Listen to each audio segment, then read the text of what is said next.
welcome to We're Not Wizards. We are the best, but not wizards. Enjoy the show!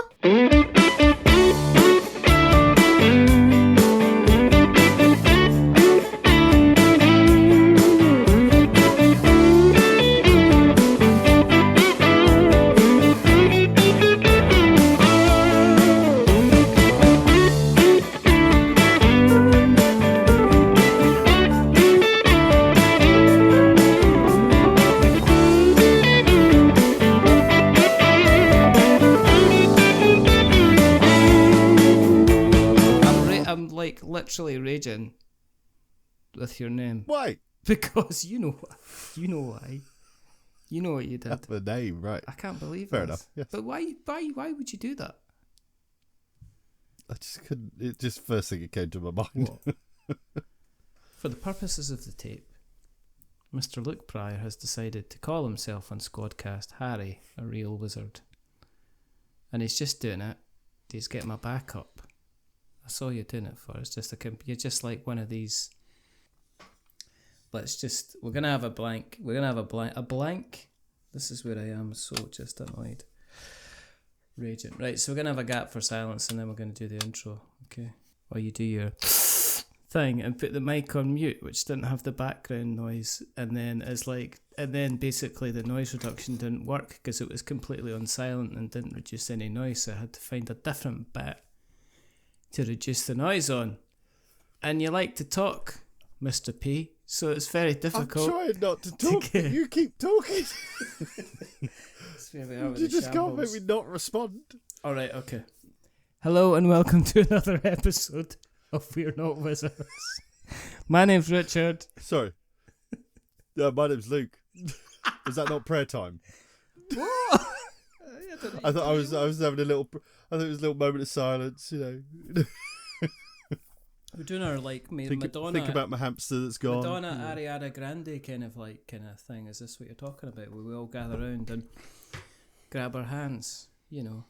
Last time I saw Madonna was when she had that incident with the stairs and the cape. Oh, do you remember that? Just fabulous. Yeah. I don't know. I can't even remember. I don't know if it was the Grammys or what it was, a Brit Awards or something like that. Yeah, the Grammys or the Emmys or the... Oh, it might be the Brits, actually. It might actually be the Brit Awards. When you said the Brits, I think it was the Brits. I just remember it was that moment. It was like watching your nan fall downstairs, basically. You could see it coming. It's just like, oh, she's gone. You could see it coming and there was nothing you could do to stop it. And you kind of didn't want to stop it either. It was like watching a 4-year-old tumble downstairs. It was quite, and she was fine. Do you know what the funniest thing about it is a pure professional? Is that she just never missed a beat. She just kept on going, didn't she? She was unstoppable. Didn't miss a beat. Absolutely unstoppable. Didn't the dancer have to really violently try and get the rest of the cloak off her? I think it was because of the. It was the cloak that did it. She caught a cloak on the thing, didn't she? Yeah. And then I think he pulled her. She was. The dancer was trying to kind of disconnect her cloak. Oh, and didn't realise that she hadn't taken it off, and then basically yanked, and then it was like hello. It was like the fallen Madonna. Fallen Madonna with the big boobies, and hello was amazing. It was kind of back in the day where it was all good fun, and of course everybody. You couldn't do hello anymore, could you? I don't know, could you? They did Jojo Rabbit, which was pretty much a serious send-up of kind of what was kind of going on. I think... I don't think you could get away with it as just regular TV anymore. Not you couldn't put hello where it was in the TV schedule now. Do you think it'd be a 10 o'clock at night job or something like that? I think or it'd have to be on a streaming service where they don't care so much, kind of thing. They can be a bit more risque or stuff. I mean... I want to say hello was BBC. It was David Croft's. It was one of David Croft's finest, I think. After he did Heidi High, he just seemed to. They were it was him. Who was he? I can't remember who he used to write with, but he used to kind of be it was the Stock Aitken and Waterman of his time, where he just used to produce hit after hit. Did they not? Were they not? He did Allo Allo, they did Heidi High, they did a whole series of what you would call kind of light, kind of Classic harmless entertainment. Family evening Friday TV. Dad's Army, I think they were maybe involved in as well. I need to have a kind of a full that, list, you know. But anyway. You remember when the what was the guy who was Rene? What was his name? You remember? Gordon Kay. Do you remember when he had that accident, the car crash? Yeah, and he got hit in the face by a telegraph pole, and he was really lucky because he actually kind of came out of it a long time later, like relatively unscathed. Because I think they did like a one-off Christmas special or something, didn't they? Years later, which wasn't very good if I remember rightly. But he was in it and was Rene. But there was like a. There was a considerable gap. When it happened, it was I mean, he had like this bloody great dent in his forehead. It was a storm of whatever year it was. Was it not 87 or something like that? Michael Fish came on and famously went kind of like. There's been rumours. There's been rumours of a storm going to be happening, but we can tell you categorically that's not going to happen. And categorically, it turned out it was a Category 3 or something like that, and it was like huge amounts of kind of storms. And Gordon Kay categorically got hit with a telegraph pole. Yeah, but Allo was kind of like it was kind of like into that. Let's send up the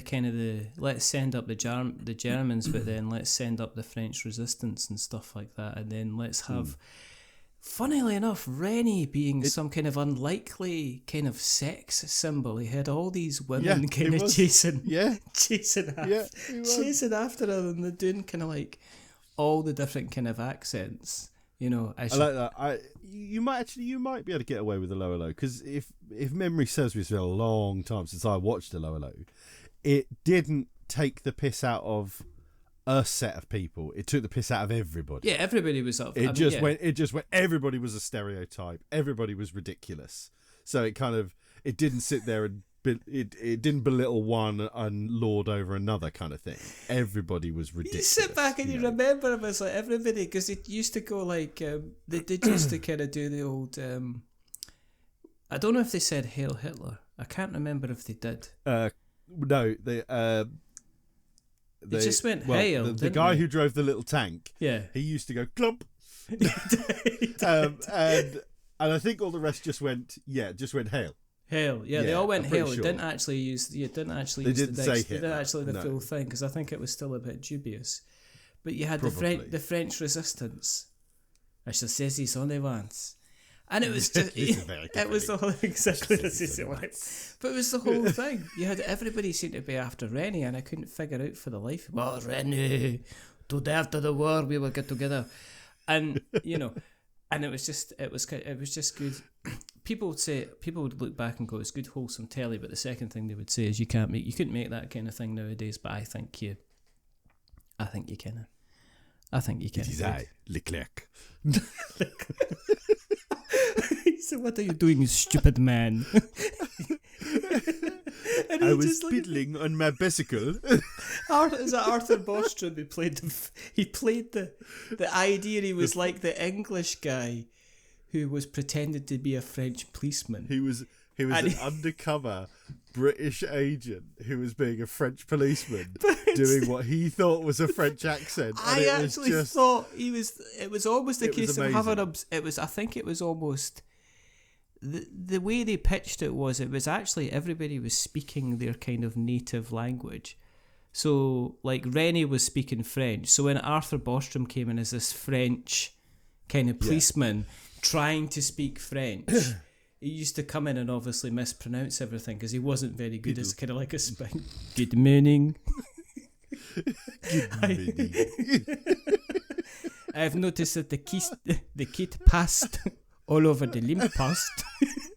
And it was a skill of being able to do it. It was like Les Dawson playing the piano incorrectly. There's a certain skill to being so good at something where basically I played all the correct notes. I played all the correct order.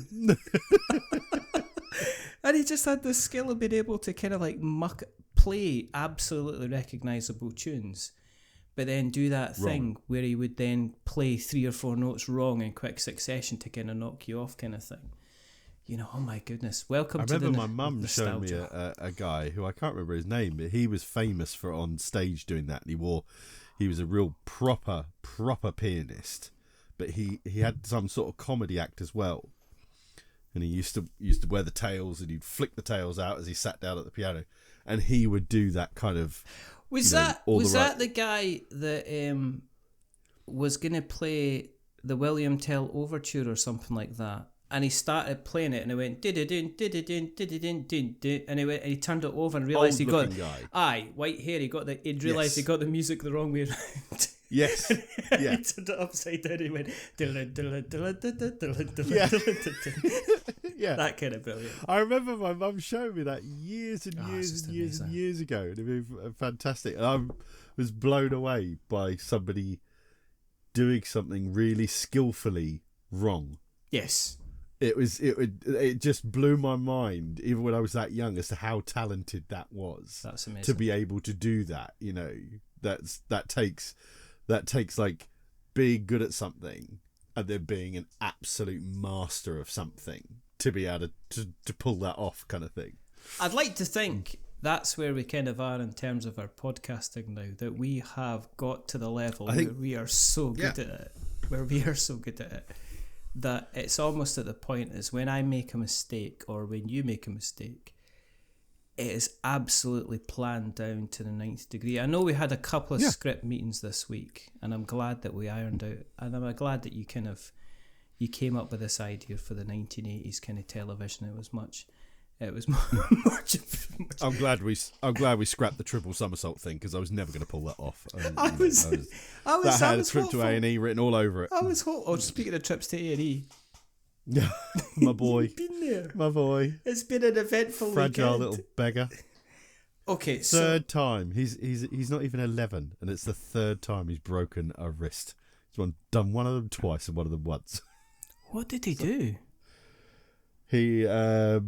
He was at school, and he was playing football and ran after the ball, and he got his feet caught up in some sort of fencing or something that was ironically there to stop the kids hurting themselves on something, but it had fallen over. He got his feet caught at it, and he had his hand like up. Yeah. So he literally he did that thing where his feet stopped where they were. Yeah. Everything else carried on. Wow. So his hand just went from a foot above his head to slamming onto solid concrete at a running pace. So yeah.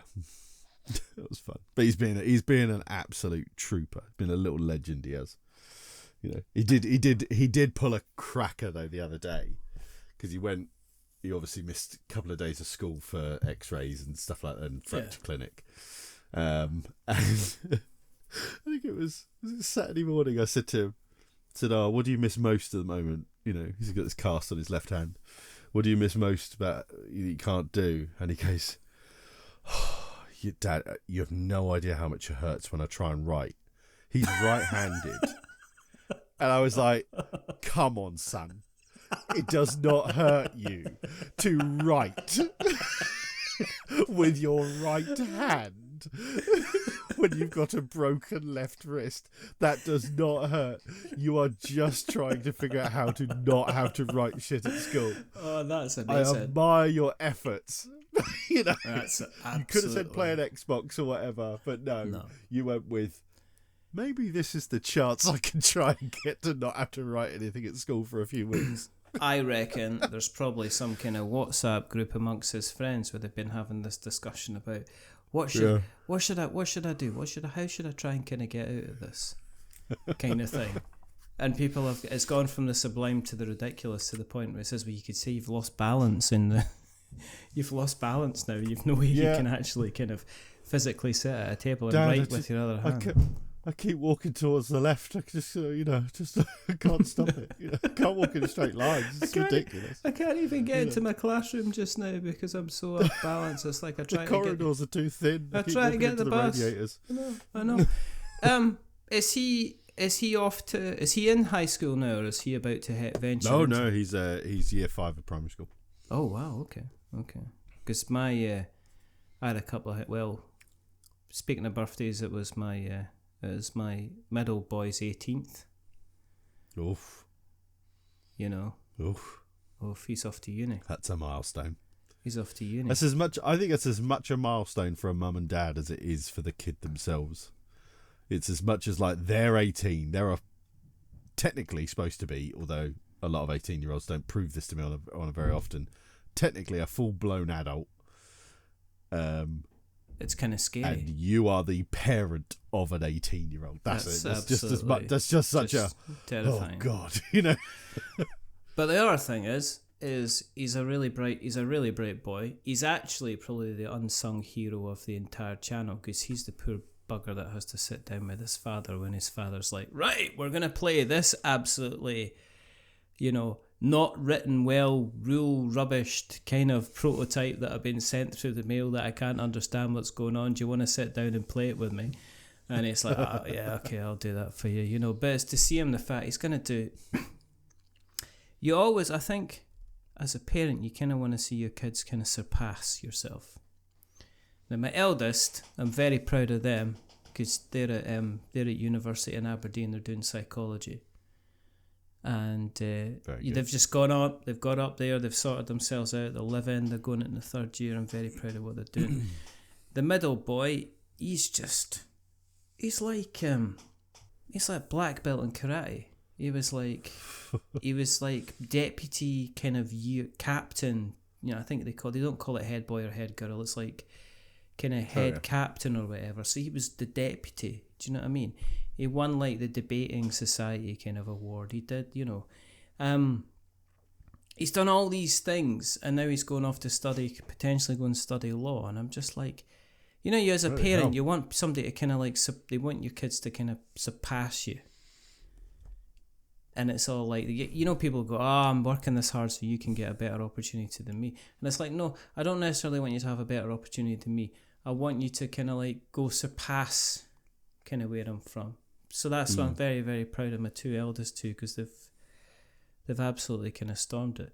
And the youngest one as well, you know, they're all, you know, it's a difficult time. He went through COVID, as probably your boy did, and your youngest as well went through COVID, and it's like we still don't know what the effects on that was. A kids kind of staying out of school for so long. So yeah, interesting. Yeah, I think both of mine were at just about the right time where it wasn't a big deal, because like Eden was young enough that, like, because she was in preschool and stuff, so she was young enough that when I thought about it in a really rational sense, I was like, bloody hell, she's been in lockdown for like this, and if you figured it out, like the percentage of the life she's been on this earth, like it was a crazy percentage kind of thing.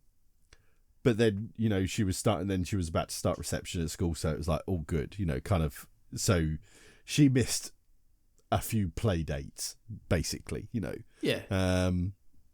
Whereas then Elliot he'd have been in like year 3 or year 2, probably end of year 2, some of year 3. And I think, again, kind of not at a point in education where, yes, he is learning lots of important stuff, but it was all catch-upable stuff. And a lot of it's kind of almost like stuff where you're guiding them growing. You know, it's like, you know, they will learn this stuff one way or another. Yeah. And you're kind of helping them to learn it kind of thing. It's the kids that were at like high school and they're doing their GCSEs and, you know, all those sort of kids, you know, or like kids that are like in year sort of 8 and 9 and stuff, where they're really trying to understand how to socially interact as a sort of semi-conscious young adult kind of thing. That's the ones I think that socially could have got really ruined. That we won't. That we'll see the backlash of kind of thing. Yeah, we'll see what happens. We'll see what happens, because they're real formative years kind of thing. You know. But we don't know. I'm pretty sure my daughter should probably never even remember it. Elliot will remember it because he'll remember doing like Zoom classes and stuff like that. You know, same with Jake as well. He'll remember. My daughter, she won't remember any of it. You know. No. I think my eldest remember it because they didn't have to necessarily do their exams, and it was kind of like they were taking their exam results based on what they'd done previously in the year. because it was that kind of situation. But and interesting. It's like we sound like a couple of old people. We are, but we still know how to have fun, don't we? Please tell me, Mr. Pryor, that you know how to have fun. I think I do. I think sometimes I should. I just feel tired. It's like, I don't know. I saw this on Blue Sky today, and Matt, I think it was Matt Thrower, very, very good writer and previous guest a long time ago. But he was like alluding to the fact that he was just like kind of age was catching up, and I just said, I don't feel my body's changed that much. I just wake up and I'm just perpetually bloody tired all the time. I just kind of like. He was alluding to like having a couple of days off. He says, but the next time I'm not going to feel tired is probably when I stop working altogether. And I'm just like, yeah, I kind of like, it's like, I've come to value, and I don't know, you're not obvious, you're younger than me, but I've come to value a good nap. Just a decent, not like a kind of hours and hours, but I've got just a 6-year-old girl. I don't get a nap. Just a kind of no, it'll come to you, but just a good half hour where you just doze off. Because you always I used to kind of like, see like, relatives and that, and it's like, oh, just leave your granddad alone, he's just gone for like a quick shot, and you're just like, well, why would you sit there and just have a wee sleep to yourself? And now I'm kind of like staring 50, I'm staring 50, staring 50 in the face. I'm kind of like saying, well, we're all plugged in and watching some kind of random thing on the telly. I'm just going to shut my eyes for like 5 minutes, and I think I kind of appreciate going for a wee lie down. Just thinking about what you said, like, do I know how to have fun? I think there's a slight. I know how to have fun. For me, what I don't think I have the energy or kind of desire to do anymore is entertain someone else outside of my kids. Yes, I think like if an event relied on me being the one to kind of gee it up and be the entertainer of it, and kind of I'd be like, well, then it's not happening. I can't be asked. If you can't entertain yourselves and have fun for yourself, you don't need me to do it for you, kind of thing. I think it's that kind of like, I've got 2 kids to entertain. I don't need to entertain you, a grown adult kind of thing. It's like 50th birthday parties at the moment. That's the big thing this year, because everybody that was born in 74 is turning 50. So there's a lot of people I know, and my birthday is in December. That's for everybody listening. If you're planning on something big, sending me stuff, then you've got 7 months roughly. It's 21st. But at the same time, my missus, bundle it in with your Christmas present. My missus is sitting down and going, what do you want to do? Do you want to have, people around? Do you want to have a meal? And I'm like, do you know what? To be honest, I can't be arsed. I want a meal with as few people as possible, where I don't have to kind of like, I don't want to sound gracious and appreciative of everything that happens. It's Christmas time. Everybody's got money they've got to be spent. Money's tight. People they've got office parties left, right and centre. I don't know. It's the fact to me, like you say, it's the fact to me being kind of got to be like kind of excitable and happy and friendly and fun, and I'm just like, I kind of it's that it's mustering up the energy for it. You've only got so much energy to give, and to give it to somebody else seems like I'm like off for a nap. My mate, and I've been mates. One of my mates, and it's kind of like he's one of these mates that you don't see him for like months at a time, and you're gonna have a coffee, and it's like you can just. It's like you speak to them a couple of months later, go meet them for a coffee, and then everything's just back as it was. It's almost like you've been halfway through a conversation, you've walked out the room, but for like 6 weeks, and then come back in and continued the conversation, and it's like nothing's going to happen. So we've been talking about going out for a pint, and with my kind of various intolerances, that's going to be absolutely so much fun. I'm going to be like basically on tequila, I think is what I can drink, so that'll be a fun night. But it's kind of like we're kind of having this. Oh yeah, we should go out. It'd be like old times and go out and have a few beers and have a laugh and just end up. And I'm just like, first of all, I'm already thinking, how am I going to get home after this monstrosity? Will you get home after this monstrosity? Secondly, if I have too much to drink, how am I going to deal with the day after? Because I don't know what being hungover is like. I don't generally have a drink, so I have no idea. Am I going to be dead? Basically, am I going to die? And so there's that. Am I going to be cold? Because it depends when we're going to go. Do I need to have a jacket? And what's the etiquette now? I mean, are you allowed to kind of like have a dance?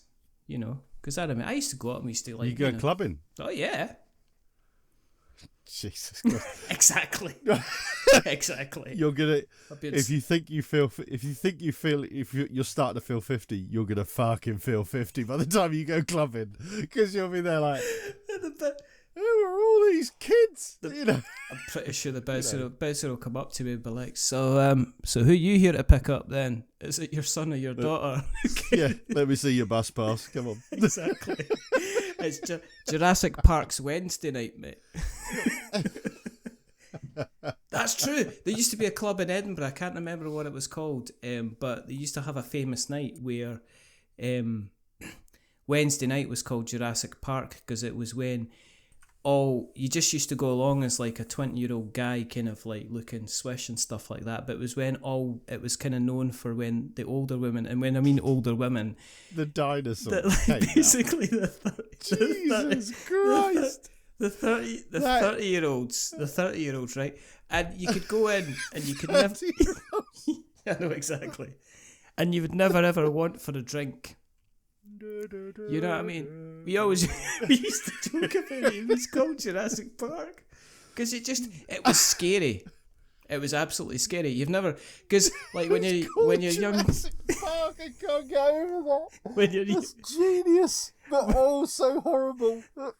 It wasn't. That was what it was called. It wasn't actually called that, but that's what we called it. No, but at the same time, it was the scariest thing, because I tell you something, if you were a young single guy, these women knew what they wanted.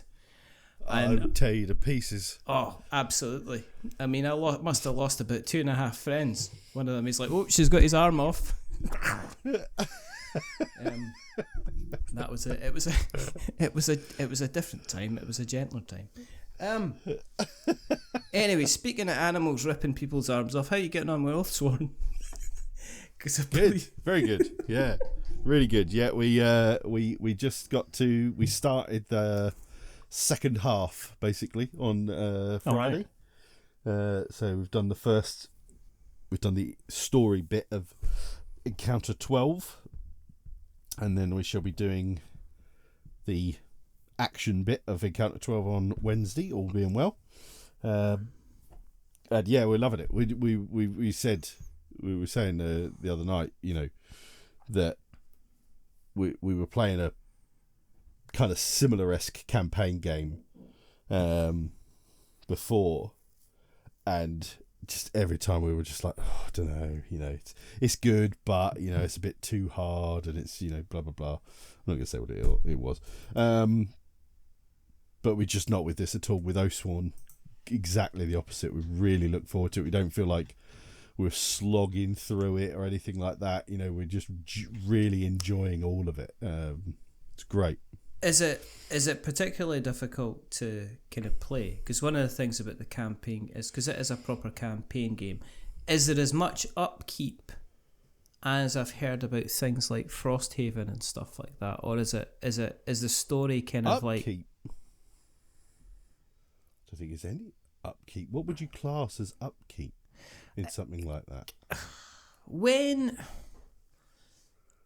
between games, doing an awful lot of leveling up and figuring up your leveling up. Oh God, no. And so in Oathsworn, you each character has like a deck of cards, and before each game, before each encounter, you decide you can only have like 7 cards, and they the actions that you use to fight and do stuff in the sort of combat aspect of it. And everybody starts with I think most of the characters start with just, there you go, they're your starting cards, and then at level 5 and your level is just the next encounter. You don't level up as such, or you don't have to do anything to level up. You just naturally get a bit more higher level every encounter. So like I think it's encounter 5 you get some more cards given to you as options, then level 10 you get some more, and then I think we get some more at level 15, and that's it. And then like there's decks of cards of common items for each level, so they get progressively more. Each encounter has a small set of unique items as well, which are often like, if you fight some big heavy armored dude, it might be his armor or like the mace of this tribal chief or something like that, kind of thing, or an axe fashioned out of the horn of this beast that you slayed, sort of thing. So depending on how you did, depends on how many of those unique items you get and stuff. Then you use these counters in the game to like buff your attacks or your defense, or like do some rerolls and stuff. And when it's certain points in the throughout the campaign, you get to you get access to more of those each round, sort of thing. So we were doing it slightly wrong, so we kind of penalised ourselves. But so we kind of tried to balance it back out, kind of thing.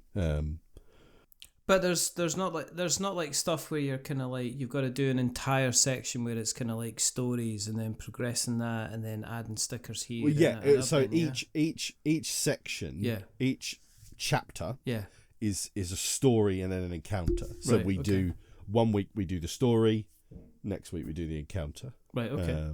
Which is the fight. When we first started, we could do both in one night, and I think we got to I think about encounter like 5 or something, like 5 or 6 before we were like the story bit became too long and the encounter bit became too long to do it in one night. So we just started doing it one by one, which worked really well, because some of the stories, like the first few encounter story bits were fine. They were just good story, just setting the world up, sort of who you were within the world and stuff like that.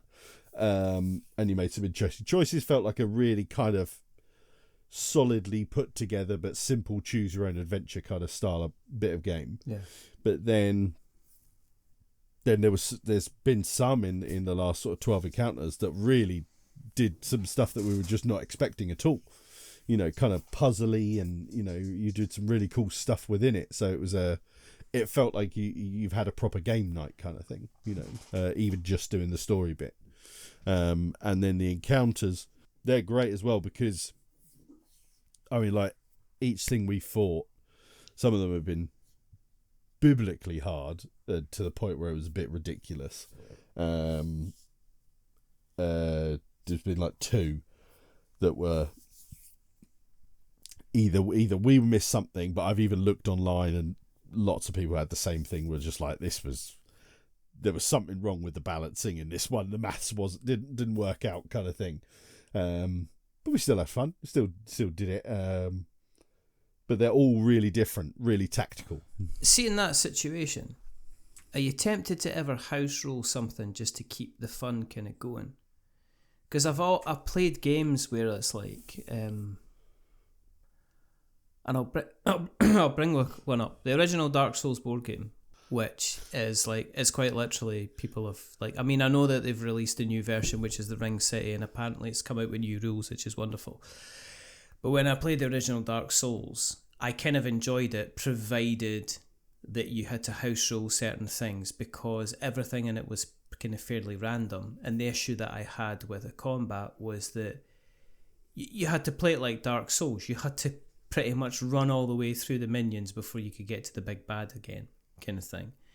And so at the end of the day, we ended up saying, right, okay, well, these guys are just going to stay dead. We're not going to bother kind of like, we're going to seed the deck a bit so that we're going to make sure, right, you've got a knight, I've got a cleric.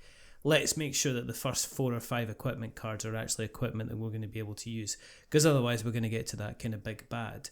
With like Oathsworn, have you got the ability to kind of go, well, actually, let's just say that for narrative purposes, and so we're not kind of slogging through this all again, that we're just, this counts, so this is fine, kind of thing. Or have you not felt you had to do that? There's definitely been like a couple of little instances where like a rule or something like that, we weren't sure what it meant or something like that, or like little circumstances have come up. We're like, well, hang on a minute, how does...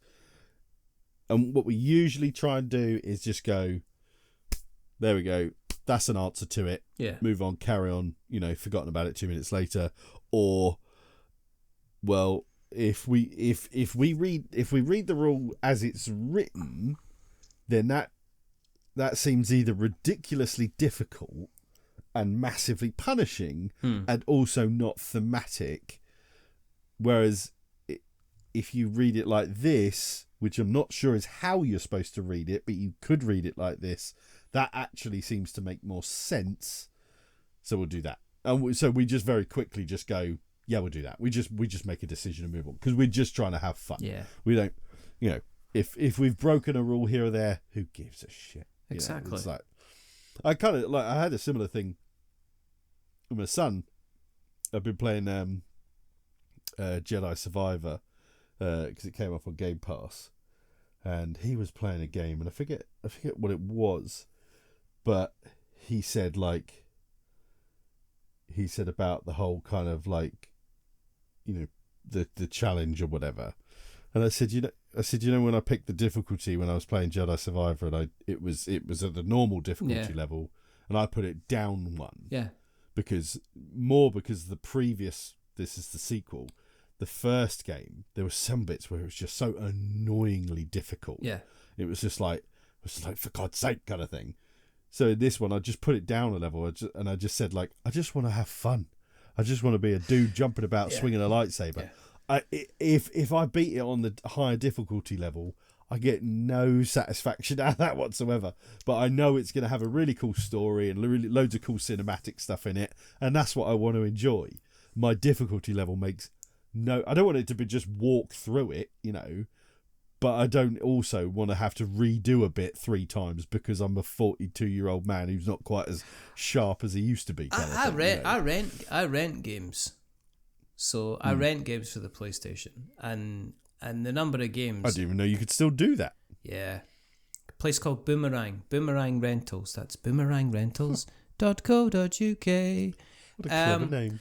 And you rent games, you pay like about $10 a month or something like that, and you can have a certain number of games. So I just rent games, but I get games in and I put them on kind of the lowest difficulty I can get. I have played a platinumed Horizon Zero Dawn after a long time. I think I looked to the first time I got a trophy on that, and it was 2017. So 7 years later, about 2 months ago, I platinumed Horizon Zero Dawn, and I just stuck it on the lowest difficulty possible. Had the best time ever. Played all the way through the game, got all the different endings that I needed to, and platinumed the game. But then I got like the new Prince of Persia kind of Metroidvania type game. I just dumped that down to zero with, zero silly easy difficulty with like enemies doing as little damage as possible. I had the best time. I don't need to prove it to you. I also got the platinum in Sekiro as well, which you can't change the difficulty, which you have to get good at, and it's that type of game. But in order for a game to do that, for me to want to bust through it, the balance has got to be almost perfect. In Sekiro, the balance was also perfect. I played Jedi Survivor, and I've got it. It's actually, I think it's there on the PlayStation to go. Or was it the previous one, Outcast or whatever? I don't know. But I put that on easiest difficulty. Yeah, I put that on easiest difficulty. Because I got the same thing as you. I started fighting this guy in a cave or something like that. I just kept getting my arse kicked, and I just like, nah, I'm not. Yeah. I'm not, I can't. Like I said, I like to be challenged, but I don't want to just, I don't want to just feel like I just pressed a few buttons and, oh, that happened. I like to think, oh yeah, right, I had to get that, but I don't want to have to do that. That's why I've never played any of the Dark Souls, like Elden Ring and Dark Souls and Bloodborne or whatever they're called. I've never played it because the concept of it just sounds awful to me. I'm sure I'd enjoy them to a degree. Yes. In fact, no, I won't enjoy them to a degree because I tried. Is it Life of Pi? Liza P. Yeah, Liza P. Yeah. Liza P. Yeah. Which is, from my understanding, is Elden Ring, Dark Souls esque. Yeah. I mean, it is. Yeah. And I literally died 4 times in the first 100 yards of the game, and I just went, fuck this shit, and I can't bother. I could just see the writing on the wall, and I was like, it's beautiful, and I could tell it's got a cool combat system, but I don't have time. I haven't got time for this. I don't get a lot of time to sit down and play Xbox or whatever, so I don't have time to do that, kind of thing. I finished Liza P. I had kind of my love and hate for that game was like a sine wave. Because there was so many bits, it's like you get games that are trying to be a certain thing and copycatting something because they like it, and then I think there's a difference between copycatting something and there's also something it's like and copycatting something but understanding why you're copycatting it. And the problem with Lies of P was there was too many bits where they obviously appreciated what other Soulsborne games had done, but didn't understand what made that part enjoyable. So there was parts of it where you were just like, I am looking for a way to potentially cheese this boss as easy as possible. I mean, once you got it, and I ended up putting up a couple of videos of the boss fights because I really got into it and I really enjoyed it. But then I love, Elden Ring to me was, I've put 130 hours into Elden Ring. I absolutely loved it. It was the game I played in 2022 when it came out. I loved it to bits. But I understand it's like you can bounce off that like nobody's kind of business. It's not a very kind of good, nice kind of situation to be in. I guess let's talk about what I've been playing. What have you been playing? I know what you've not been playing. Tell him. Should we bring us? Tell him. Okay. Don't just admit it. What have you not been playing, Richard? Mythic Battles. Look, I have not. Scumbag. I have not been playing Mythic Battles. Why have you not been playing, Richard? Do you know what? I know something else as well. I've not even taken out the shrink. For God's sake, Richard. I've not even opened the box. I will turn this podcast around. I'm only doing it just to kind of like cause maximum I mean, offense. to be fair, I can understand why you haven't, because I mean it's not like I've ever really championed the game. I don't talk about it very much. I've never particularly said what an exquisite frigging game it is. And how you'd be a fucking fool not to have played it or even opened the copy that you have. But then I could open it and then it would sit there and it would still be open. I mean, you know what I mean? There's no need I can see your little vein in your head kind of popping up, Yeah, you'd open it and you'd look at it all and you'd be like, God, he's right. This looks fabulous. That bugger knows something. But then I'd need to learn it and play it and stuff like that. And I don't know anybody who could teach me how to play the game, I wouldn't have anybody I could send messages to Facebook and say, how does this work? Of course you could do that, for God's sake. I don't have anyone like that who could help me, Mr. Pryor. Do you know? I know for a fact that you know somebody nearby as well who I'm pretty sure you said has it. Yeah. And yes, you could definitely message me at any point and clarify a rule. Okay. I will promise you that I will take the box out the cupboard, look at it, give it a dusting down, because it's probably getting dusty now, and put it back in the cupboard again. Stuffed it in a cupboard as well. It's in my games cupboard. It's got a I've sent you pictures about where it is, Mr. Pryor. I've sent you actual pictures that I actually cleaned out a space. What's that? Is that a picture of me? Dionysus. Why are you sending? Why are you making models of me and putting them on camera? That's quite, I'm quite gifted. Oh, there you go. At least I've got a towel on. Carried by his Dionysus. Bones. I always liked in Terry Pratchett there was the Bilious, who's the god of hangovers. Oh wow! Judges of the underworld. Look at that. Look at that. And for the purposes of the tape, Luke's holding up various figurines to the cameras that we're never ever going to show unless he like puts a picture on some kind of social media to show us. Have you ventured into either the worlds of Star Wars or Lorcana? Have you heard of Star Wars Unlimited?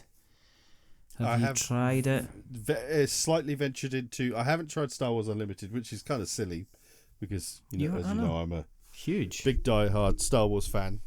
But I have this funny thing where I think when you love something, when there's so much of it, you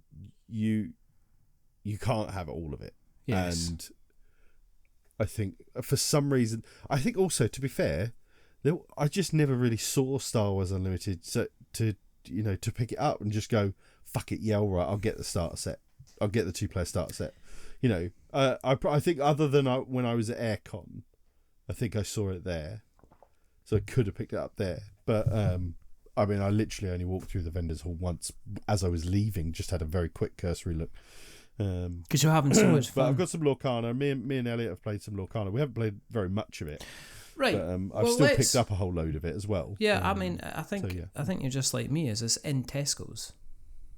Yeah. So picking exactly up that. It was in Tesco's. Picking up Lorcana is literally like, right, tin of beans, loaf of bread, into the Inklands kind of thing. You just put it in the basket and you're kind of away, and they're selling all the blister packs, and it seems to be wildly, crazily available. You walk into Tesco's, they've basically got an entire section, which in my Tesco's, they've got like half a shelf, which is like, here's the latest kind of big packs, and here's all the little booster packs you can buy at $5 a shot. And I'm just like, no, I'm not getting any more. I wonder of if that's about to stop though, because my Tesco's are all their toys and everything are reduced because they're now becoming, the toy section is becoming the. Do you know the Entertainer, the shop, the Entertainer? Yeah, I'm aware of them. Yeah, that's all the Tesco's near me are now becoming the Entertainer. Oh. They've all got big things on them. I don't know how's that going to work, because one of the things, I didn't mean to go so high pitched. It's just the Entertainer line. You did get quite dramatic about that. But no, and his reasoning behind it is because we have got an Entertainer in the town, and the Entertainer they don't open on a Sunday. Because which I like, because the family that owns the Entertainer are, they love a bit of their Christianity, and therefore don't open on the Sabbath, which is completely understandable.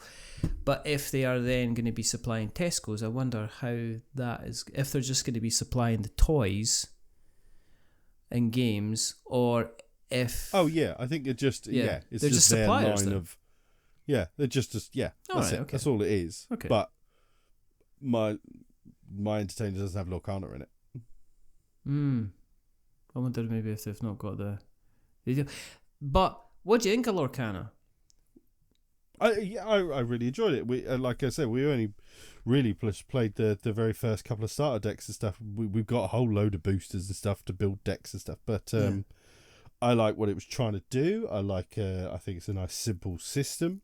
From what I gather, you pick, when you do deck building, you pick a colour, don't you, or 2 colours? Yeah, you can pick up to 2 different. There's 2 different colours. Up to 2 different colours, yeah. And I'm gonna and let me just put. I think I haven't got a good enough knowledge of cards to sit there and go, oh yeah, okay, there's some combinations there and stuff like that, or that would work really nicely with that card and stuff like that. But the cards themselves are all simple. I love the look of it, the style of it, and look of it. Beautiful. It's absolutely beautiful. I like what is it when you try to get 30, I think it's 30 lore or all in total. 30 lore, that's it. Yeah. And the characters go out, don't they, to get lore? And then that means that. Well, it's 20. It's 20. I'm being an idiot, basically. That's normal. And then, but once they do that, they are vulnerable to attack in your opponent's turn, isn't it? Yeah, it's kind of strange. It's almost like, I quite like that push and pull of like, oh, I need to do that, but then they're vulnerable and stuff like that. And well, most of the cards have got like they've got almost like little diamond symbols, which are your lore, and if you exert them, then you basically count that towards your overall lore value. And if you get your 20, then you kind of win the game. You can obviously move that up and down as you see fit if you want a slow game or a quick game. But you're right. It's called exerting yourself. They're not allowed to, because of obviously Wizards of the Coast and Magic, you can't say tap. You know what I mean? Which is ridiculous. But I say tap. I say because tap. I say tap. I sometimes phone up Wizards. This is a confession, and just go, oh look, I'm just tapping, tap tap tap tap, hours on end, voicemail messages. I'm tapping this. You know, I'm just playing some Ashes Reborn. I better tap these cards. Oh look, there's some Star Wars Unlimited. Guess what I'm doing? Tapping them. But you exert them, and you're right. You can only attack a character when they're exerted. So it's basically saying, so you end up with like a full, you don't have like a leader character. You basically you play characters using your ink. And so you lay cards, and this seems to be... Oh, that I like. You use cards for their... For resources, basically. Value. Yeah, so I like that as well. Yeah. So you turn a card over face down and it becomes ink, and then you basically gain more ink as time goes on because you're able to add kind of cards to your ink for resources, and then you basically will spend the ink to bring in a character. You can't use a character until the following round because apparently they're drying while they're waiting. And in order to get lore, you've got to exert a character. If you exert a character, then they become open for attack, which I really, really like because I like the fact that you can't attack or go ahead and attack a ready character. It's almost like you've made the decision. You can either go ahead and attack other characters if you're ready, but somebody else can't attack you if you're ready. Which I kind of liked. I did like the artwork a lot though. Also, one of the things I like about it is you can't do what you could do in a lot of like Magic and stuff like that, where you could make decks that were basically like turtle decks. So you would destroy the person by loads of different means. Yeah. But but you would just have a wall of stuff in front to keep you protected. Yeah. But the damage bit coming at you was coming from stuff that you could, they might have zaps or enchantments and stuff like that.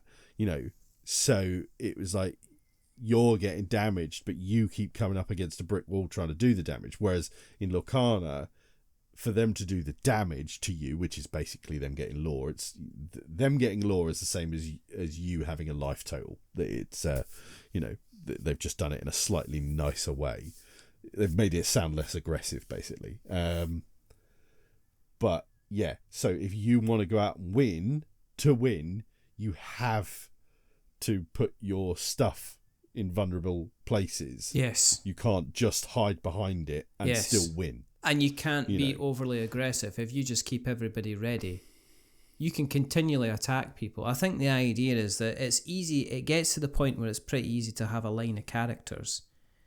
Yeah. And you just can't go ahead and just kind of continually exert your cards for lore. You've got to go after kind of like the other person, because there are some cards, and we notice, and this is where it kind of maybe gets into the deck building, but we noticed for the decks that we played, there was like one of the characters was like Pongo from 101 Dalmatians, and they basically had you could only attack them if they had an evasive maneuver, and you could only attack them if your card had evasive. But depending on the deck you have, if your deck didn't have evasive in it, then Pongo basically sat there and kind of like was kind of attacking for lore all the time, which I find a bit unfair. I'm not sure where it lies in terms of I think it differs from Star Wars Unlimited, and in fact I think you can quite happily have a deck and not have to worry about going down the deck building route. I think you could quite happily buy Lorcana or Unlimited? Yeah, on Lorcana you could buy like all the starter decks for Lorcana, and you could be playing that, and you could never have to worry about maybe building your own deck or switching out the cards. It's really interesting because I'm going to say this to you now. You playing Lorcana is going to mean that you're going to find playing Star Wars Unlimited really, really easy because it uses exactly the same resources. So basically, on your turn, and this is why, because I was like, okay, I'm going to reading the Lorcana rulebook, okay, and you need to put ink down, okay, and that ink dries. But then on Star Wars Unlimited, what you do is you start the game, you've got 6 cards, and you put 2 face down. So you're sacrificing cards that you can't play in your hand, and they count towards as your resources. So it moves it away from kind of like Magic and using lands, which you're allowed to play, and even it's almost like Flesh and Blood. Flesh and Blood does the same thing, where you're basically sacrificing cards for their kind of resource value, not to allow you to kind of play cards, basically. And so Star Wars Unlimited does exactly the same. You put down cards, they act as your resources. But unlike Lorcana, you have a leader. So the main 2 decks, you've got Skywalker and you've got Vader. But both Skywalker and Vader start off as kind of like, they start off as landscape leader cards, and they offer like a special move. So basically Luke Skywalker allows you to basically use an action, and it allows you to add a shield to one of your units. Darth Vader basically allows you to use an action, but what it does is Darth Vader then attacks the base, because you have an actual base that you're attacking your opponent's base, and also allows you to attack another unit. But then once you have a certain amount of energy in front of you, you can then play them as leader characters, so they flip around to their portrait version, and you actually put them on the field as either, depending on the characters you have, they usually end up as a ground unit, but you also get space units as well.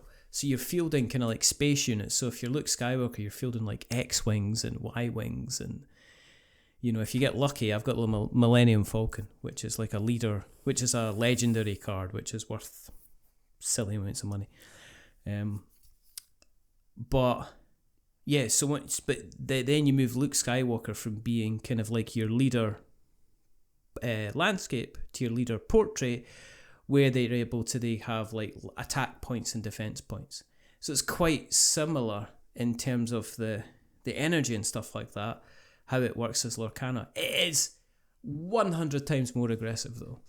And also it is definitely, and this is something that I found, is that it is definitely designed for you to be absolutely redesigning your deck, because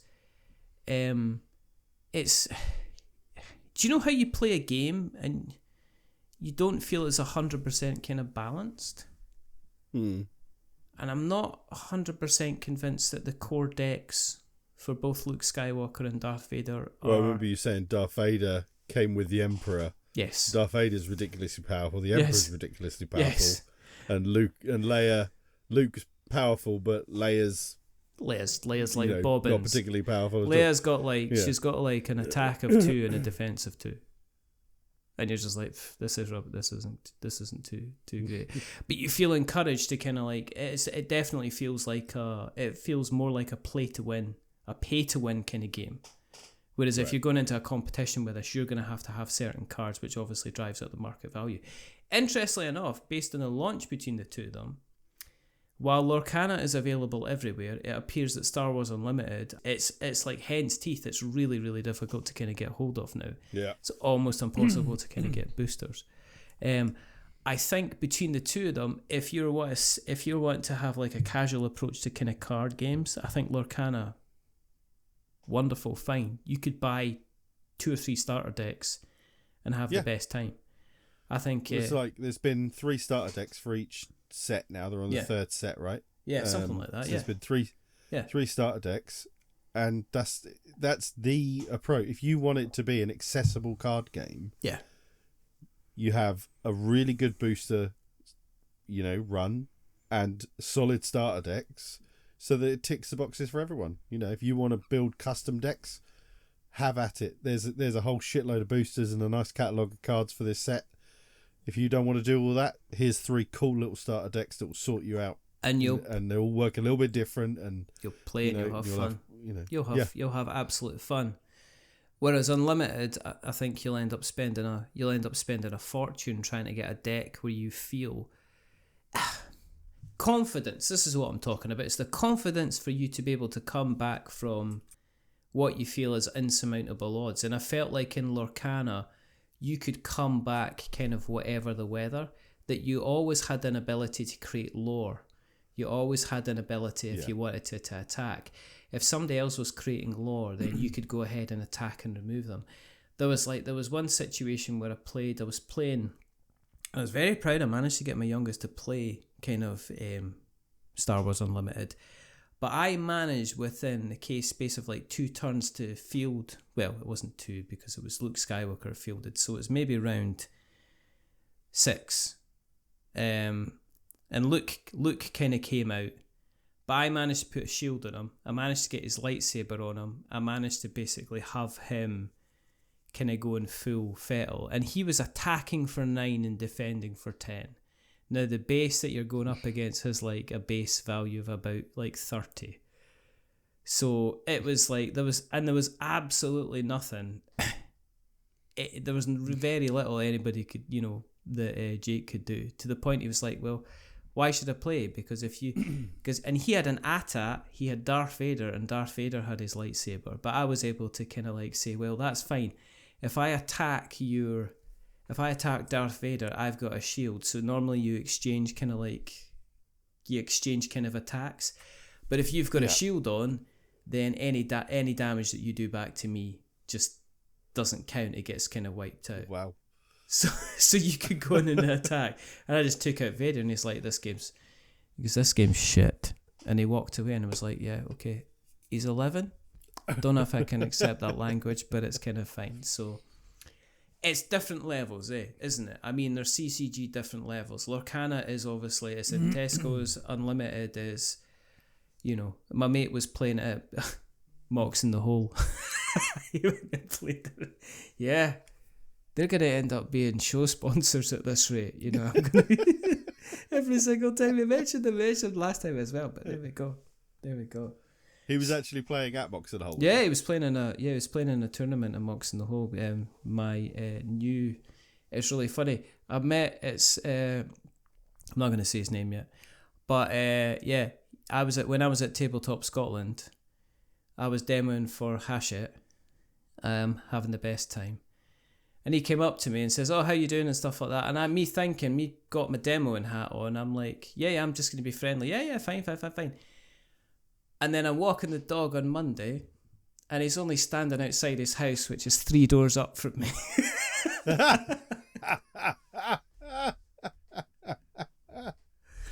So like, what the? Because first of all, you're like, oh, here we go. I didn't realise I was that famous. I was getting stalker. And then it was like, it turns out he's my neighbour, so so he's been coming along to the games club, and we've been kind of played Star Wars Unlimited a bit. And best buddies now. Yeah, kind of. Yeah, it's nice. It's kind of like That's nice. It's kind of strange, isn't it? It's like board gaming, bringing people together since 1978, and before then. What else you been playing then? Played some really good. I introduced one of my mates to UnMatched the other night. Ooh, because I've been picking up a whole load of it lately. And it's such a. I take it you played UnMatched? Yeah, I've played UnMatched. Yeah. Yeah. Played the Medusa Sinbad Alice in Wonderland version. Yeah, that's the first starter set. And then they've got a new starter set which came out, which is Achilles, a Japanese person that I didn't know, and I think a sort of Chinese one that I didn't know. Oh, Bloody Mary. Bloody Mary's in this latest one. Really cool, real dark artwork. She looks like the girl from The Ring. Oh, okay. In all of it, and all of the artwork's black and white or streaks of red from the blood.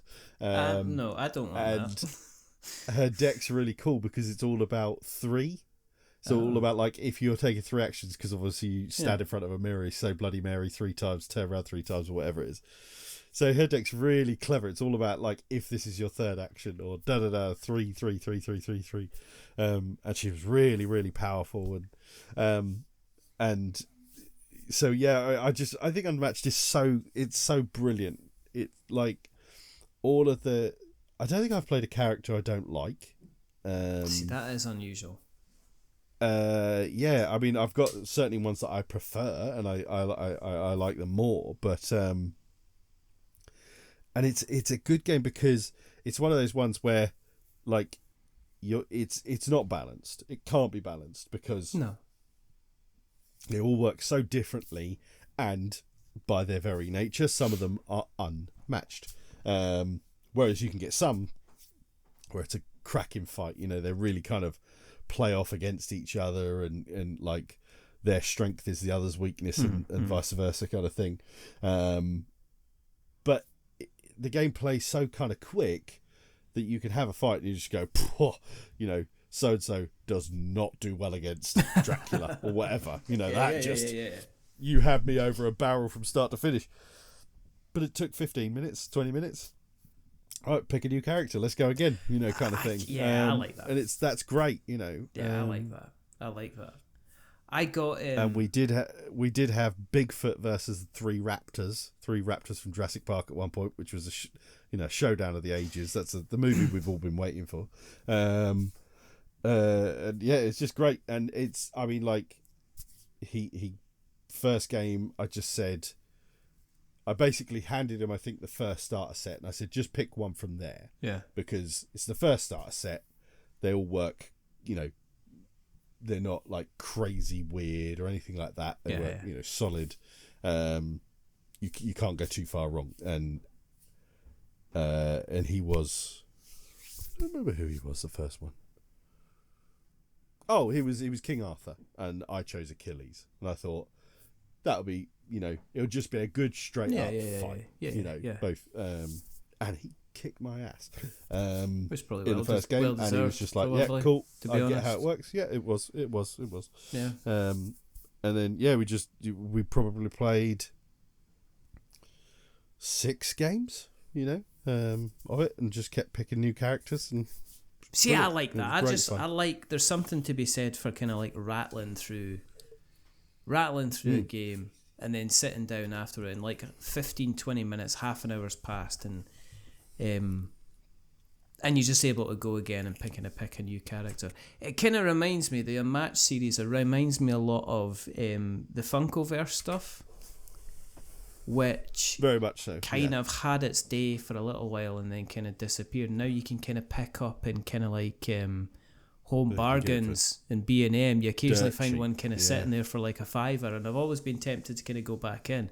I remember I had access to, well, no, I had the Golden Girls one and the Jurassic Park one, and I got the Jurassic Park one. And it was super good fun. I like the track that you had, that you moved your players back down once you kind of like done a kind of a special move. Yeah, the Unmatched games are a hell of a lot of fun. I do like them. I need to get. It's another one of these. It's one of those things I'd like to get my hands on again, but it's how often I would kind of play them and stuff like that. I've been doing a bit of a kind of a clear out where I've kind of looked at stuff and went, am I really seriously going to get this back to the table? And if not, am I not better just kind of holding my hands up and kind of punting it it's one I know I wouldn't get rid of, because I love the game. I think the game's absolutely brilliant. Yeah. And I also know that, you know, if we were having a game night, it was like, say there was 3 of us that were going to play, and then suddenly so-and-so pulls out. Yeah. I know we could just go, we'll just play a load of Unmatched then. Because I know even if they haven't played it, I could teach it in 5 minutes. Yeah. And we'll have a cracking time, you know. So it's you know, we just, and I don't, you know, like they had all the storage solution and stuff like that, and I actually, all right. I don't think you need the storage solution, because I like the fact that there's kind of the sets, so you can very quickly just go, okay, right, I'll take that set, and you just go, well, there's your stuff. It's all organised quite nicely, you know. You just go, we'll just grab the board out of that one, bump, go, you know, it's all condensed within its own little boxes just fine. So yeah, I think it's a real good one. on that front of the it can easily just replace game night at a drop of that, or happily, I would just say to a mate, just like, you have to be busy on Friday or whatever, and if he's not, just say you fancy playing other games of Unmatched, and like I said, because it's 15-20 minutes a game, you put the world to rights, you just play a game and have a chat. Like his wife was doing what she was doing, and sort of come and have a chat with us, and in between this and that, and it doesn't break up the flow, because the flow is constantly being broken up by a new round anyway. So yeah, exactly. So yeah, it just works really nice in a sort of casual game night kind of feel. Good stuff. Good stuff. The other thing I played, and I've been mucking about with it, and then I got it to the table, and I've been mucking about with it some more. It's kind of like Fractured Sky. Right. So I wrote some words about it, and I'm kind of like, and you can read them on the blog. I'm not going to go into it in a bit, but the bottom line is basically, here's a game that looks absolutely wonderful, that doesn't need to look absolutely wonderful, that has a very, very solid game that you could get away with playing with kind of cardboard chits. Because I went into it, I've seen some games which have been Kickstarter darlings, and you get them, and everything about it is the bling. There's absolutely nothing underneath that doesn't excite you or anything like that. Or the bling gets in the way of playing the game, and it does. It makes it harder to play the game, and I think there's a lot a lot of quality of life stuff about Fractured Sky, but there's also, I was going to go in and say, oh, here we go, something, this looks absolutely stunning, but unfortunately, but actually there's an awful lot about it which I kind of went, yeah, I kind of like this. And you know what, it's kind of one of these things that if it was in like a Blitzkrieg kind of box, if it was that size with cardboard counters and stuff like that, you're not missing anything by not having the extra kind of plastic and components. Now, to me, that's a good thing. Some people might say, well, obviously, fundamentally, they would have started this game using cardboard chits and components and then built it up to make it look as it does. And if it's a solid game, then it's good. But obviously, I mean, I've got that. But I've written some words on the blog. It's one of the games that I walked away thinking about it, and then I was thinking about it the next day and thinking about, should I have done this, and went actually back to the table with it, and then, oh yeah, you can do this and you can do that. So it's kind of interesting. I've obviously been looking at so no, that's kind of cool. In terms of, bloody dog keeps coming in and out. He's like he comes in, he sits down. If you will install a revolving door in your office, then that's what it is. I'm thinking I'm just going to have it kind to yourself. Continually go down. It's good because he does clean the bottom of the glass, the difficult stuff with his coat. To be fair, there is one other game that I have played, which I played after Oathsworn the other night. What was that? Because I always I make sure there's a few sort of card games to hand, just in case story section doesn't take quite as long as we thought, or something like that. And I'd mentioned to the guys that I'd played this game, Cat in a Box, at Aircon, and it was real, it's got this kind of mind-blowing aspect. Have you played Cat in a Box? No. Is it dead or is it alive? I've not. Do you know what? It's as in Schrodinger's cat. Schrodinger's cat, yeah. Is it a... Oh, that is the theme. I was just guessing. So this is from Bezier Games. It's a trick-taking game. So, but it does some cool stuff. So, trick-taking games, every time I play them, I'm like, I want to love it.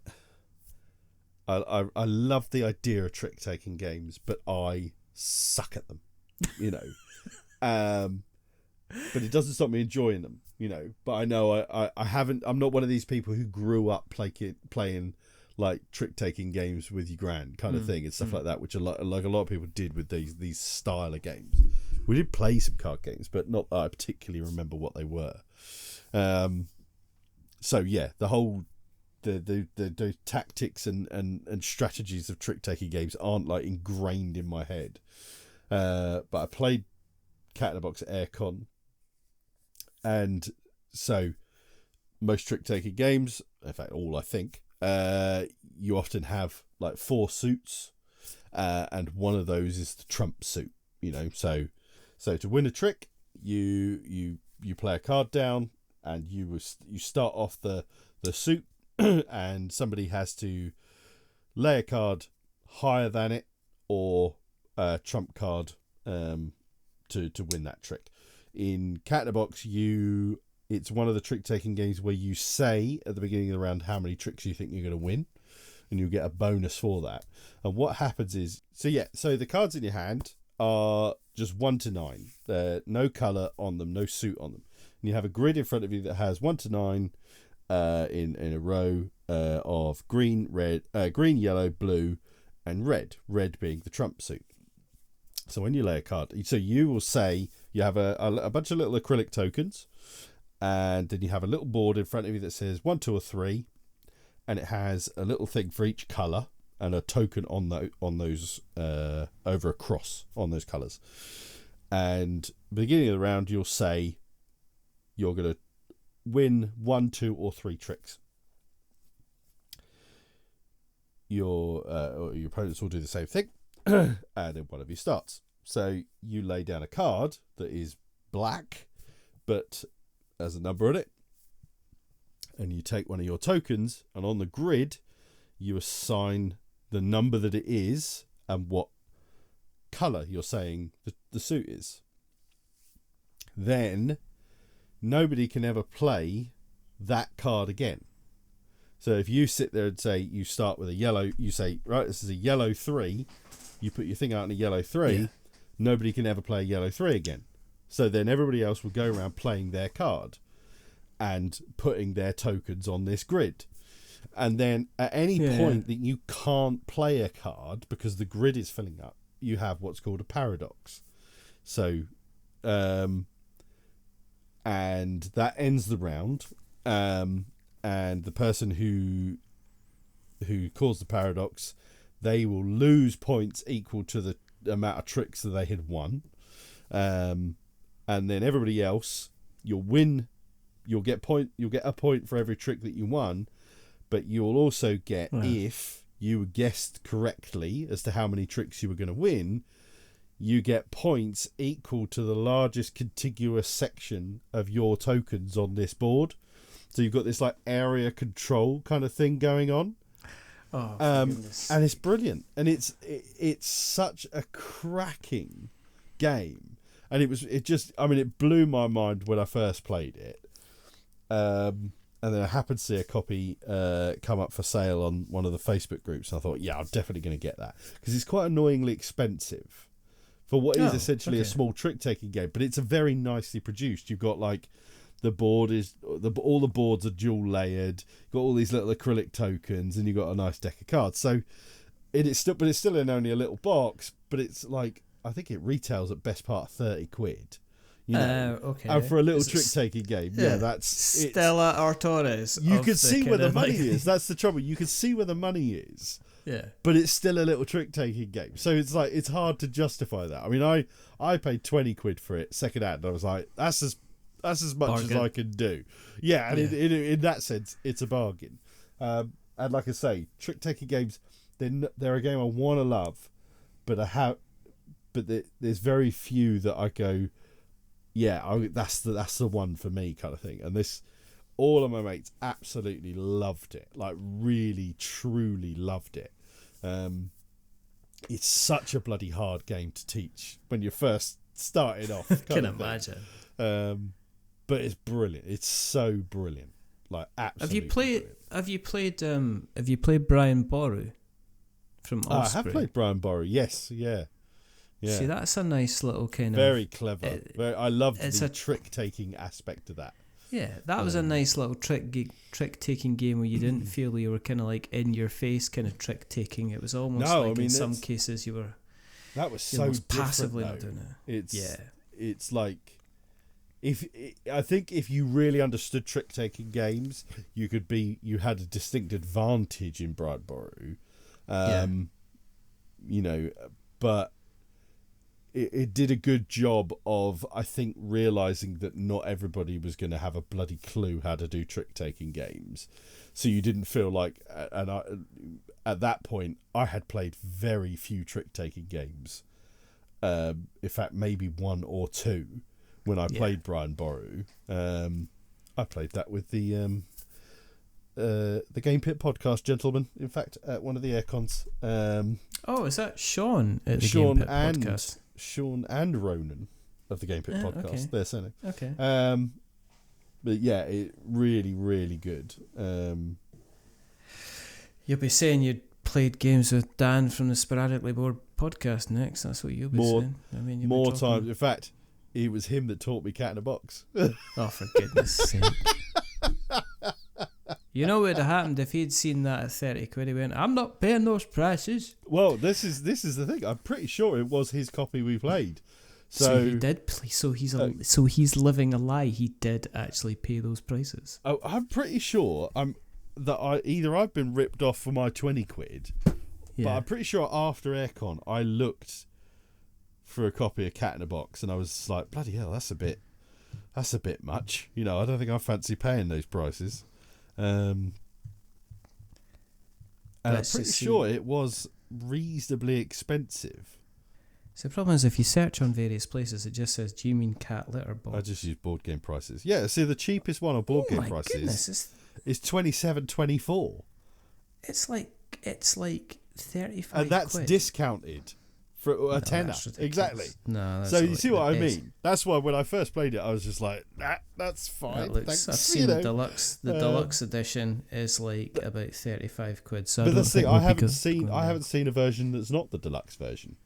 So, I'm not. I suppose you could have cardboard chits instead of acrylic tokens, and you could have things that weren't dual layer boards. So it's definitely doable. But like I say, I've never seen it. I've only ever seen that box version of it. Are you going to get the same experience? I mean, that's what it comes down to. Is it going to have the basic? It's definitely nice. It's definitely nicely produced. Very nicely produced. That's what I like to do. But yeah, loved it. Just so great. I'm hoping that this managed to get recorded. Before we wrap up, okay, as I say, I'm going to make this promise to you. I've got there's 2 games I want to get to the table, and then I'll hand over to you, and you can tell us the games you want to get to the table. Mm-hmm. Mythic Mischief. Good game. Really good. I'm not going to say anything more about that. And keeping in the Mythic line, let's get Mythic battles to the table. Let's try. You should have a mythical week, sir. That's what you should have. So just get it to the table, get it played, and get it kind of out there. What about yourself? Is there anything you're trying to get to the table that you would like to play? Yeah, there's a couple of things I really want to play. One of my mates, the one I played Unmatched, he said, we should play some Rumble Slam soon. Yes. Because we haven't played it for a little while. And I really want to play some Rumble Slam because it has been a little while since I got to play it. So yeah, I'd really like to play Rumble Slam soon. I picked up from German Amazon, because I just fancied picking up. I picked up this Kabanga. Oh wow, okay. Which is a fun looking little Amigo game. I didn't know much about it, and I just thought, I like a little Amigo game from time to time. So I picked it up and it sounds fun. Sounds like it's good. And I picked up the new version of Silver and Gold. Pyramids, it's called. Okay. I'd always wanted to try Silver and Gold, but I never kind of came across a copy. And it was relatively inexpensive on Amazon. So on Amazon Germany, Amazon.de. So I picked those up because I don't think you can actually get them in England yet. So are they language? I take it they're language independent. Yeah, then Kabanga is just numbers on a card. All right, okay, that's and cool. Silver and Gold is just grid based stuff on cards and Tetris shapes. So yeah, it's all the rule books are all in German, so I've got to sort that out. But I'm trying to think what else. Yeah, Rumble Slam. And you know, I really, really, really, going back to Star Wars, I really want to play some Star Wars Legion. Me and my mate, we haven't played it for ages. at Star Wars. I see love Star Wars people Legion so I much. see people kind of selling. I think some people they don't get it to the table enough, and then they sell everything, and it's usually really, really highly painted, and they're just like, I've had enough of it. I see that's the same thing happen with Shatterpoint. Yeah, I've seen a lot of well. Shatterpoint being sold, which surprises me, and Marvel Crisis Protocol. But I think it's just, I think it's more. It's not that the games are ever struggling. It's just that we have access to so many more games than we ever used to, and the ability to move them on. That's, I think, I've still got all my crap from 40k for all those years ago, just because there wasn't really anywhere to sell it, kind of thing. You just kept hold of it, kind of thing. So I think the ability to actually move stuff on relatively easily and get a decent whack back from it, and so many people now they play the hell out of something and they move on to the next shiny thing, and they pay for it by selling a bit of the old shiny thing, But I also think that some people buy a lot of the shiny thing and then don't get it played, and then have kind of like they have a kind of I've got all of this, I need to kind of get rid of it, and people kind of get I'm just not getting it to the table, and it's almost like, well, if you'd only bought 2 factions or 3 ships, you might be kind of like in a different place. But it's different. I mean, it's difficult to do that. I've got a lot of Star Wars Armada, and that's because for a while, when anybody asks me, what do you want for birthday, what do you want for Christmas, it's like, oh, it's Star Wars Armada. Yeah. It's a bloody and good then game, then it did go through that point where a lot of places were just like, when Fantasy Flight Games lost, or just abandoned it, people couldn't sell it for anything. They were just selling it for dirt cheap before it got kind of taken over. I think it's Atomic Mass that have got Armada, or is it somebody else? I don't know. I think Fantasy Flight still have Armada and X-Wing. Yeah. Well, no, do they? All right, okay. I don't know. I think somebody else. I know Atomic Mass has Legion now. Yes. That was with Fantasy Flight. I don't know if they've got... They might have moved all of the miniatures over. I wouldn't trust Fantasy Flight with anything anymore. Yep. I've heard that. Certainly not a CCG, that's for sure. Yeah. Star Wars Destiny. Yeah. It's like Simon I Pegg trust said them with about... a living card game. That's all I trust them with. Simon Pegg said that about the Phantom Menace. It's been 3 years and it still hurts. It's like, it's the same with Destiny, you know what I mean? It's been 5 years and it still hurts. Fantasy Flight, we're not going to let you go. But speaking of letting us go, we need to disappear over the hill where we came from. If you've listened along tonight and you like what you've listened to, there's a couple of places that you can find us on the internet webs. And if you are going to find us on the internet webs, and just go to We're Not Wizards and search for us and you shall find us. If you want to find us in particular places, jump on Spotify and find us on there and drop us a rating or a review, or tell other people about us, because we'd like to have more people along listening to the show. If you are going to be giving us a rating or review, remember, don't give us 10 stars, because it makes us just so big-headed. But don't give us 1 star, because it makes us cry. Give us something in the middle, like a 5, because it's average, and we're just a little bit average. But there's only one other thing to do, and that is to say goodbye. So, thanks for listening. It's a goodbye from me. Fare thee well. Fare thee well? What? Fare thee well. I wanted to talk like a medieval knight. Fare thee well, young squire. Remember, stay safe, roll 6s, make something awful, and... Stay spicy. Still great. Stay as these spicy. But until the next time, goodbye. Go on then. Bye-bye. Right, okay. For goodness sake. Very well. Stay spicy. A wizard is never late.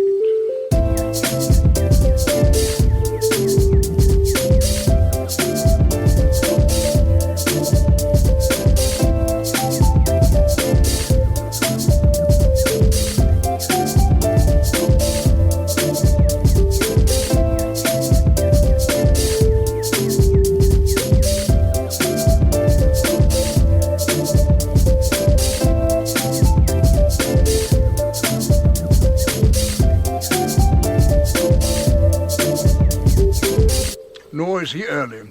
He arrives precisely when he means to.